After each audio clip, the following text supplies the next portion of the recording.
In today's video, I'm going to teach you how to merge shapes in PowerPoint. Merging shapes is a quick way to build custom icons, logos, and cutouts without using any external design tools. I'll walk you through the process step by step and share a few tips to help you get clean, professional results.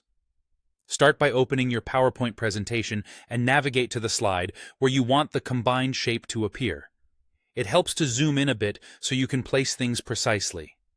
Now, go to the Insert tab and choose Shapes.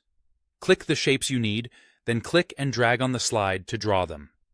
Repeat this for each shape. If you want perfectly even forms, hold the Shift key while drawing circles and squares. Arrange the shapes so they overlap exactly where you want the effect to happen. Next, select all the shapes you want to merge. Hold Shift and click each one until you see selection handles around them. If alignment matters, take a moment to nudge them into place before merging. What you see is what you'll get in the final result. With the shape selected, look at the ribbon for the Shape Format tab. If you don't see it, click one of the shapes to bring it up. In the Shape Format tab, find the Insert Shapes group and click Merge Shapes. You'll see several options, each producing a different result. Choose Union to combine everything into one single shape. This is great when you want a clean, seamless silhouette.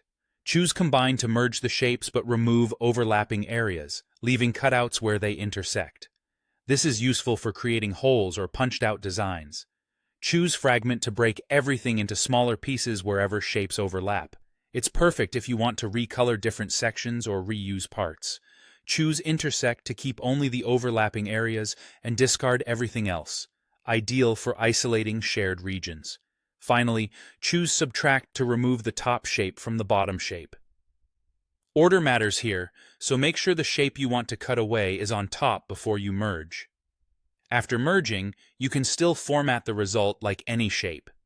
Change the fill color, outline, and effects, or resize it without losing quality. If the result isn't what you expected, press Undo and try a different option. A helpful trick is to duplicate your original shapes first and keep a spare copy off to the side so you can experiment without starting over. That's it. With these tools, you can build custom graphics directly in PowerPoint quickly and confidently.